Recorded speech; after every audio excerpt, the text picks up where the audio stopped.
Hello friends, welcome to Anusha study centre. ఈరోజు మనం 6వ తరగతి నుంచి మన ఆహారం, అయస్కాంతాలతో ఆటలు, వర్షం ఎక్కడి నుండి వస్తుందనే పాఠం నుంచి బిట్ టు బిట్ ప్రాక్టీస్ చేస్తున్నాము.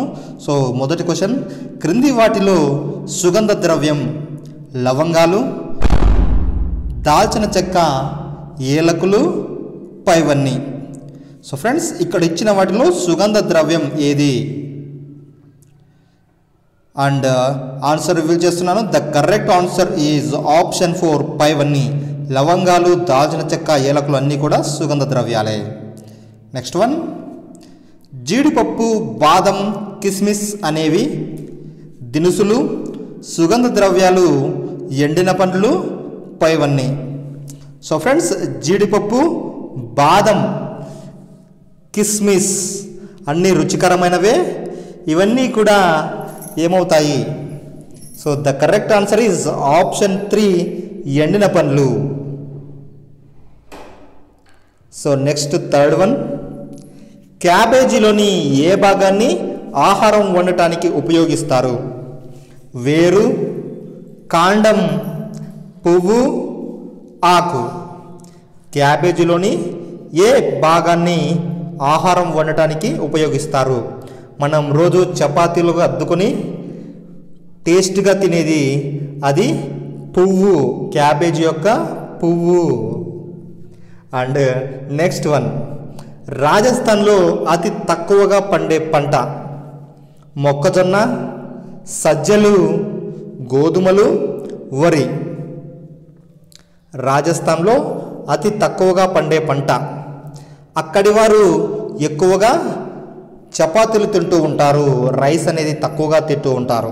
కాబట్టి the correct answer is option 4 వరి. రాజస్థాన్లో వరి తక్కువగా పండుతుంది. నెక్స్ట్ వన్, తీర ప్రాంతాలలో చేపలను నిల్వ ఉంచడానికి ఉపయోగించే పద్ధతి? చక్కెర పాకం కలపటం, ఎండబెట్టడం, పొగబెట్టడం, ఉప్పు చేర్చడం. ఇక్కడ ఇచ్చిన 4 కూడా నిల్వ ఉంచడానికి ఉపయోగించే పద్ధతులు. అయితే చేపలను నిల్వ ఉంచడానికి ఉపయోగించే పద్ధతి ఇందులో ఒకటి. అది the correct answer is option 3 పొగ పెట్టడం. ఈ పొగ పెట్టడాన్నే తంపట వేయడం అని కూడా అనడం జరుగుతుంది. నెక్స్ట్ వన్, పండ్లు, కూరగాయలు ఉపయోగించి వివిధ ఆకారాలు చేసే కళ? Vegetable designing, vegetable mixing, vegetable carving, vegetable colouring. పండ్లు, కూరగాయలు ఉపయోగించి వివిధ ఆకారాలు చేసే కళ. సో దీన్ని ఏమంటారు అంటే the correct answer is option 3 vegetable carving. Next question, క్రింది వాటిలో సహజ అయస్కాంతం? నియోడైమియం, విద్యుదయస్కాంతం, లోడ్ స్టోన్, వలయాకారపు అయస్కాంతం. ఇవి చాలా వరకు భూమిలో, నీటిలో అడుగు భాగాన లభించే సహజ అయస్కాంతాలు. వీటిని ఏమని పిలుస్తారు? సహజ అయస్కాంతాలకు మరొక పేరు అని చెప్పుకోవచ్చు. The correct answer is option 3 load stone. ఈ లోడ్ స్టోన్ లేదా సహజ అయస్కాంతాలను మాగ్నస్ అనే వ్యక్తి 2500 సంవత్సరాల క్రితం కనిపెట్టడం జరిగింది. నెక్స్ట్ వన్, క్రింది వాటిలో అయస్కాంత పదార్థం కానిది? ఇనుప మేకు, పేపర్ క్లిప్, దండయస్కాంతం, రూపాయి బిళ్ళ. క్రింది వాటిలో అయస్కాంత పదార్థం కానిది. So it is very easy answer. 2వ తరగతి పిల్లవాడు అడిగిన చెప్పగలడు. The correct answer is option 2 paper clip. అయస్కాంత పదార్థం కానిది పేపర్ క్లిప్. నెక్స్ట్ వన్, అయస్కాంతం వేలాడి తీసినప్పుడు ఉత్తర దక్షిణ ధృవాలు చూపించడాన్ని ఇలా అంటారు. అయస్కాంతాన్ని వేలాడి తీసినప్పుడు అది ఉత్తరము, దక్షిణ ధృవాలను సూచిస్తుంది. దాన్ని ఏమని పిలుస్తారు? అయస్కాంత దిక్సూచి, అయస్కాంత ధ్రువం, అయస్కాంత దిశాధర్మం, ఏదీ కాదు. అయస్కాంతాన్ని వేలాడదీసినప్పుడు ఒక ధ్రువం ఉత్తరానికి, మరొక ధ్రువం దక్షిణానికి ఉండటాన్ని అయస్కాంత దిశాధర్మం అంటారు.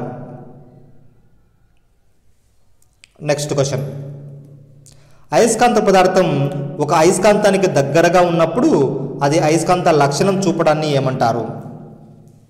అయస్కాంత దిశాధర్మం, అయస్కాంత ప్రేరణ, అయస్కాంత తత్వం, అయస్కాంత శక్తి వలయం. అయస్కాంత పదార్థం ఒక అయస్కాంతానికి దగ్గరగా ఉన్నప్పుడు అది కొద్దిగా ప్రేరేపించబడుతుంది, ఆకర్షింపబడుతుంది. కాబట్టి దాన్ని అయస్కాంత ప్రేరణ అని పిలవడం జరుగుతుంది. 11th క్వశ్చన్, నీటి ఆవిరి నీరుగా మారే ప్రక్రియ బాష్పీభవనం, స్ఫటికీకరణం, సాంద్రీకరణం, బాష్పీకరణం. సో ఇక్కడ 2 ఆప్షన్స్, బాష్పీభవనం, బాష్పీకరణం అన్న ఒకటే, అండ్ స్ఫటికీకరణం, సాంద్రీకరణం. ఆన్సర్ ఏమై ఉంటుంది అంటే the correct answer is option 3 సాంద్రీకరణం. సాంద్రీకీకరణం నీటి ఆవిరి నీరుగా మారే ప్రక్రియ.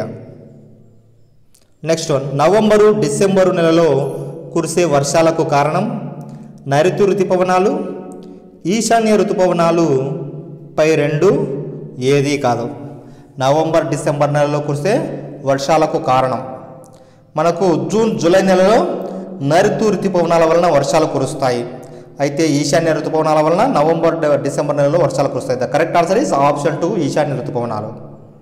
నెక్స్ట్ వన్, భూమి మీద నుంచి పైకి వెళ్ళే కొలది గాలి వేడెక్కుతుంది, గాలి చల్లబడుతుంది, గాలి స్థిరంగా ఉంటుంది, పైవన్నీ. భూమి మీద నుంచి పైకి వెళ్ళే కొలది.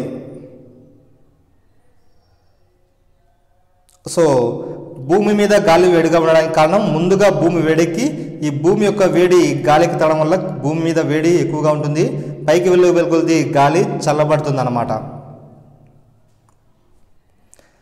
టమాటాలో విత్తనాల చుట్టూ ఉండే గుజ్జులో అధికంగా ఉండే vitamin vitamin A, vitamin B, vitamin C, vitamin D. టమోటాలో విత్తనాల చుట్టూ ఉండే గుజ్జులో అధికంగా ఉండే vitamin. So it is very టమోటాలు కొద్దిగా పుల్లగా ఉంటాయి కాబట్టి వాటిని ఈజీగా గెస్ చేయొచ్చు. The correct answer is vitamin C. పుల్లగా ఉన్న వాటిలో విటమిన్ సి ఉంటుంది.